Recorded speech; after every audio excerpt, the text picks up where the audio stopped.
Hi everyone. मस्त असा सूर्य उगवून वर आलेला होता. त्यानंतर अंघोळ वगैरे आवरली, फ्रेश झाले आणि नंतर म्हटलं चला आज संडे तर निवांत अशी देवपूजा वगैरे केली जाईल. कसं ना, देवपूजा झाली की मन प्रसन्न वाटतं आणि घरातही वातावरण खूप छान सकाळ सकाळ वाटतं. तर माझी अशी निवांत देवपूजा असते संडेची. त्यानंतर मला ब्रेकफास्ट बनवायचा होता. तर मस्त इथे बिर्याणी राईस मी बनवलेला आणि दूधही आलं होतं. तर म्हटलं चला दूध तापायला ठेवेपर्यंत आणि दूध गरम होईपर्यंत आपला नाश्ताही करून होईल. तर इथे मी अद्विरासाठी ना दूध बिस्किट घेतलं होतं. म्हटलं तीही नाश्ता करता करता आमच्याबरोबर दूध बिस्किट खाईल. कारण सेपरेट भरवायचं म्हटलं की मुलं खूप नाकीनऊ आणतात आणि असं आपण एकत्र बसून खात असले की तेही खातात. तर तीही अशी आमच्याबरोबर मस्त एन्जॉय करत नाश्ता करत होती आणि फॅमिलीबरोबर एकत्र बसून नाश्ता करण्याची गंमत ही वेगळीच असते. तर आम्ही सॅटर्डे संडे ना असं मस्त एकत्र बसून नाश्ता करत असतो, जेणेकरून गप्पाही होतात थोड्याशा आणि दिवसभराचं प्लॅनिंग काय करायचं तेही आपलं होत असतं. तर माझी इथे भांडी वगैरे सगळी वाळली होती रात्रीची, तर ती म्हटलं ट्रॉल्यांमध्ये सेट वगैरे करून घ्यावीत आणि त्यानंतर पुढचे कामं करावीत. तर मला ना तुमच्याबरोबर एक प्रोडक्टही शेअर करायचं होतं. म्हटलं तेही केलं जाईल आणि चला म्हटलं आधी पण भांडी घासून घ्यावीत. नाश्त्याची केलेली होती ती भांडी मी घासून घेतली आणि त्यानंतर म्हटलं ते प्रोडक्ट तुमच्याबरोबर शेअर करावं.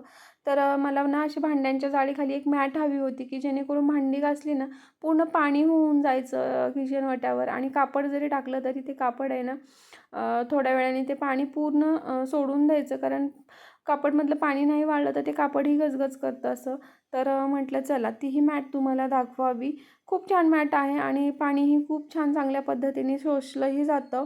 तर मी ही खूप कमी रेंजमध्ये मागवलेली आहे आणि खूप छान मॅट आहे. तुम्हाला घ्यायची असेल तर तुम्ही घेऊ शकता. त्यानंतर माझी घरातली छोटी मोठी कामं होती, कारण एक जर मोठी लिस्ट आपली सकाळची तयारच असते आपल्याला दिवसभरात काय करायचं ते. तर आज संडे होता तर म्हटलं चला कपाट थोडंसं रिकामं केलं आणि बाकीची कपड्यांच्या घड्याही घालून घेऊन म्हटलं ठेवून द्याव्यात त्या. आणि ओली कपडे होती तीही कालची म्हटलं वाळली होती तेही व्यवस्थित फोल्ड वगैरे करून ठेवावेत. कारण स्वयंपाक करायला अजून बराच वेळ होता. तर म्हटलं ही छोटी मोठी कामं आपली होऊन जातील. त्यानंतर मला अनन्या आणि अद्विराला अंघोळही घालायच्या होत्या. तर त्या दोघींना मस्त अशा अंघोळ वगैरे घालून घेतली, कारण नाश्ता वगैरे झाला त्यांचा. तर म्हटलं एकदा त्यांना रेडी करून दिलं की त्याही दिवसभर खेळायला रिकामे होतात आणि अनन्यालाही अभ्यास करायला मग ती नंतर बसते. तर एकदा त्यांचं मी मस्त असं आवरून देत असते सकाळचं. मग त्यांच्या त्या खेळत असतात दिवसभर. नाही तर मलाही त्यांच्याबरोबर थोडंसं मस्ती करावी लागते. तेव्हा त्या कुठे ऐकतात. नाही तर मग त्यांचं चालूच असतं मम्मा मम्मा. तर दुपारच्या जेवणाची तयारी झाली. त्यानंतर जेवणामध्ये मी आज काय एवढं असं विशेष बनवलेलं नव्हतं.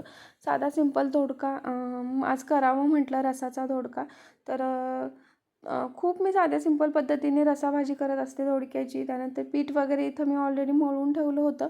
कसं आधी पीठ मळलं ना तर चपात्याही छान येतात, मऊसूद होतात आणि ते करायलाही मग मूड येतो. म्हटलं फोडणी देईपर्यंत तेही भिजून जाईल आणि इकडे भाजी वगैरे शिजायला टाकली आणि मग चपात्या वगैरे करायला घेतल्या. तर म्हटलं दुसरं एक अजून प्रोडक्ट मागवलं होतं मी, ते पण म्हटलं तुमच्याबरोबर शेअर करावं. तर ती आहे ऑइल बॉटल ही येल्लो कलरची. त्यामध्ये एक ब्रश आहे आणि ते इझिली आपण नाही का अप्लाय करू शकतो. म्हणजे त्याच्यामध्ये तुम्हाला हात वगैरे काही घालायची गरज नाही आहे त्या बॉटलमध्ये. त्याला एक ब्रश आहे, त्या ब्रशनीच आपण व्यवस्थित असं अप्लाय करू शकतो तेल. तर दुपारच्या जेवणासाठी जास्त काही मी आज बनवलेलं नव्हतं. साधं सिंपल आमचं आज जेवण होतं. थोड्याफार चपात्या वगैरे करून घेतल्या आणि नंतर सगळ्यांना आवाज देऊन आम्ही मस्त असं एकत्र बसून जेवण केलं. तर जेवणासाठी माझं काही नव्हतं. दोडक्याची भाजी, चपाती, थोडंसं फरसाण, कांदा असं ताट रेडी केलं आणि आम्ही मस्त जेवण केलं. त्यानंतर भांडी वगैरे घासून घेतली मी. कारण ना कंटाळा केला ना खूप कंटाळा येतो आणि जेवण केल्यानंतर तशी मस्त झोप लागते ना. आणि संडे म्हटलं ना आपण थोडासा कंटाळा करतच असतो, पण म्हटलं नको कंटाळा करून नाही चालणार आहे. बाकीचीही कामं बरीच होती. त्यानंतर किचन वाटा वगैरे क्लीन करायचा होता मला, कारण शेजारी ना कन्स्ट्रक्शन चालू असल्यामुळे घरात खूप सारी डस्ट येते आणि ती क्लीन केल्याशिवाय माझ्याकडे पर्याय नसतो. त्याच्यामुळं तीही करावी लागते. त्यानंतर म्हटलं किचन वाटा वगैरे असा क्लीन करून घ्यावं आणि शक्यतो आहे ना मी हिचे अनन्याचे पप्पा घरी असेल ना तरच मी बाकीची कामं काढत असते. कारण ते जर घरी असेल ना तर मला बरं पडतं. कारण अद्विरा ना खूप त्रास देते मग आणि म्हणते मम्मा तू हे करू नको, ते करू नको, माझ्याबरोबर खेळ.